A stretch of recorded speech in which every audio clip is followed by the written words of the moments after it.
Alors mes chers amis, bonsoir. Je voudrais commencer par m'excuser si la qualité de l'image est un peu est pas terrible, un peu floue. J'ai un petit problème technique et que j'espère régler rapidement. Mais pour l'instant, je préfère donc faire une vidéo quand même et on va essayer de se concentrer sur le contenu.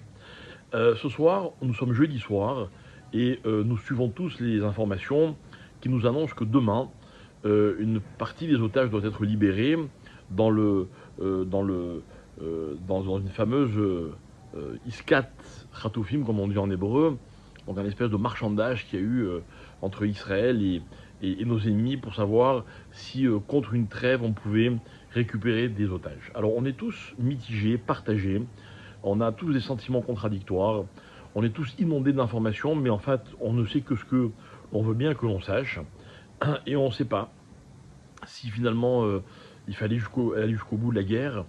Est-ce que ça va reprendre? Est-ce que le but primordial, c'était pas d'éradiquer nos ennemis? Ou bien au contraire, est-ce que la priorité des priorités, c'est de sauver des vies? Et que finalement, on doit penser qu'à ça, et chaque vie qu'on peut sauver, eh bien, c'est ce qu'il faut faire. Alors, je ne suis évidemment pas en mesure de donner la réponse, et personne n'est en mesure. Et je me garderai bien de faire partie de ceux qui prétendent savoir ce qu'il aurait fallu faire ou ce qu'il n'aurait pas fallu faire, ou ce qu'il aurait fallu ne pas faire. Je vous recommande d'adopter la même conduite. En effet, euh, dans nos communautés, on aime bien chacun penser que un tel se trompe, un tel a raison, moi j'aurais fait ceci, moi j'aurais fait cela. On ne sait pas, on n'est pas à leur place. Et croyez-moi, on a de la chance. Parce que j'aurais pas voulu être aujourd'hui à la place de ceux qui doivent prendre ce genre de décision. Mais dans la Torah, il y a des choses qui sont claires. Il y a deux choses que je voudrais vous dire. D'abord, un aperçu de ce que la Torah dit par rapport à ce genre de situation, et autre chose que je vais vous raconter dans un instant. Dans la Torah, il y a deux règles qui qui trouvent tout leur sens dans ce qui est en train de se passer. La première règle, c'est que, vous le savez sans doute, le Shabbat, c'est l'une des mitzvot fondamentales de la Torah, et d'ailleurs, quand on veut savoir certaines choses, par exemple si quelqu'un peut témoigner dans certaines conditions, le fait d'observer ou pas le Shabbat va être déterminant dans l'engagement d'un juif par rapport à la Torah. Eh bien le Shabbat, aussi important soit-il, vous le savez, quand il s'agit de sauver une vie, eh bien on a droit de transgresser le Shabbat.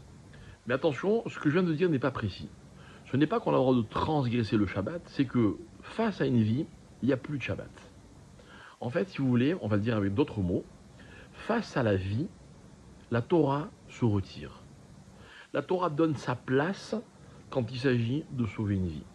Et c'est pas que celui qui sauve une vie le Shabbat, en transgressant le Shabbat, transgresse le Shabbat parce qu'il a le droit de le faire. Non, il n'y a plus de Shabbat. Il n'y a plus de Shabbat. Il n'est pas dans la transgression. Il fait ce qu'il doit faire. Pourquoi? Parce que nous dit la Gemara, parce qu'en fait la Torah est une Torah de vie. Vachai baem. On fait les mitzvot pour vivre dans les mitzvot. Donc si, pour soi-disant accomplir une mitzvah, on va laisser quelqu'un mourir, on n'a pas accompli une mitzvah. Et puis après, il y a un calcul mathématique, dit la Gemara dans un autre texte, c'est qu'en fait, on préfère qu'une personne transgresse un Shabbat pour que grâce à cela, une autre personne puisse en faire beaucoup d'autres, plutôt que de garder un Shabbat et la personne qui malheureusement ne sera plus là ne pourra plus faire Shabbat. Donc c'est mathématique, c'est dans l'intérêt du Shabbat. Mais en réalité, l'idée qui est profonde, c'est que face à la vie, il n'y a plus rien. La vie, c'est ce qu'il y a de plus important. Vous allez me dire, c'est vrai, mais malheureusement, on entend des témoignages qui sont tellement forts, de gens qui ont été victimes de terroristes, qu'on va libérer dans cette transaction. Et on les entend dire, mais de quel droit vous libérez celui qui a cherché à me tuer, celui qui m'a blessé? Qu'est-ce qu'on peut répondre à cela? On ne peut pas répondre. Mais on n'est pas, on est dans une situation qui est la suivante. D'un côté, on a la certitude qu'on peut sauver des vies. D'un autre côté, on a l'éventualité que le terroriste il va recommencer. La certitude s'appelle Vadaï dans la Torah en hébreu. L'éventualité s'appelle Safek. Et la Gemara dit de façon très claire En Safek Motzi Mede Vadaï. Quand on a sur la balance d'un côté une certitude et d'un autre côté un doute, eh bien c'est la certitude qui remporte. C'est-à-dire que le doute ne peut jamais être plus fort que la certitude. Et donc mes chers amis, voilà, je vais vous dire quelque chose, c'est très simple. Sauver des vies, ça doit passer avant tout le reste. Avec toute la peine que nous avons. Mais regardez cette guerre, c'est une guerre qui est complètement surréaliste. Tout le monde voit et a vu qu'il s'est passé des choses incroyables. J'ai eu pour ma part, et je l'ai déjà raconté dans d'autres vidéos, mais je l'ai revécu, notamment il y a 2 jours, j'ai rencontré des gens dans des hôpitaux. Je vous avais parlé d'un monsieur qui avait été très grièvement blessé, ainsi que sa femme, etc. Et il y a quelques jours, ils ont été réunis alors qu'ils étaient dans 2 hôpitaux différents. Ils sont dans la même chambre. Et je suis allé leur rendre visite à nouveau. Le mari, je l'avais déjà vu, et la dame, c'était l'épouse, c'était la première fois que je la voyais. Et encore une fois, ce sont des gens qui n'ont pas appris la Torah, qui n'ont pas vécu dans l'observance des mitzvot, dans la pratique des mitzvot. Mais elle m'a dit, cette dame, elle m'a dit, mais je n'ai pas de doute qu'il y avait quelque chose en haut qui nous protégeait et qui a protégé toute ma famille. Alors je lui ai demandé, je lui ai dit, tu veux dire Dieu? Elle m'a dit, bien sûr. C'est-à-dire qu'ils ont vu des miracles, ils ont vu des choses incroyables. Tous ces témoignages qu'on entend de soldats qui sont au front et qui racontent des choses incroyables, mais on n'a rien vu. Attendez, quand ils vont revenir, vous allez voir tout ce qu'ils vont nous raconter. Des choses absolument qui sont des preuves que cette guerre, elle est pilotée par Akadosh Baruch Hu. Oui, c'est vrai, j'entends aussi les questions de ceux qui disent mais comment Hachem a-t-il pu laisser faire une telle monstruosité? J'ai pas la réponse et c'est pas le moment. Et comme il y a des sujets qui sont sensibles, c'est la même question que certains se posent à propos de la Shoah. On ne peut pas débattre de ça en 5 minutes dans une vidéo. Vous me l'accorderez. Ok? Mais on voit en tout cas que Dieu est présent. Que c'est sa guerre, peut-être la dernière, celle de la fin des temps. Donc finalement, remporter un combat ou ne pas le remporter, je ne sais pas dans quelle mesure ça nous appartient. Sauver des vies, hein, c'est notre responsabilité. Et voilà ce que je voulais vous dire aussi, c'est que j'ai interrogé des soldats. Hier, on était dans une base, dans un commandement avancé, une position très avancée au sud Liban, donc vraiment à la frontière entre le Liban et Israël. Et on a rencontré des gens qui sont pour la plupart tous des hauts gradés. On était d'ailleurs avec un groupe d'amis qui sont venus de Paris passer quelques jours pour faire du bénévolat.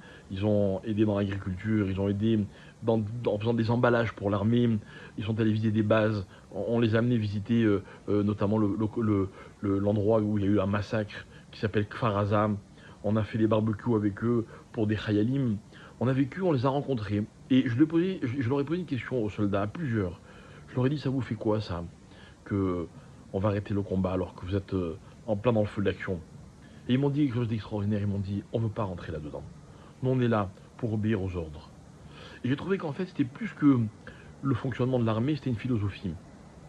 Que dans la vie, quand on a une responsabilité, une obligation, à savoir de sauver des vies, on ne peut pas poser de questions. Et pourtant, elles existent, les questions.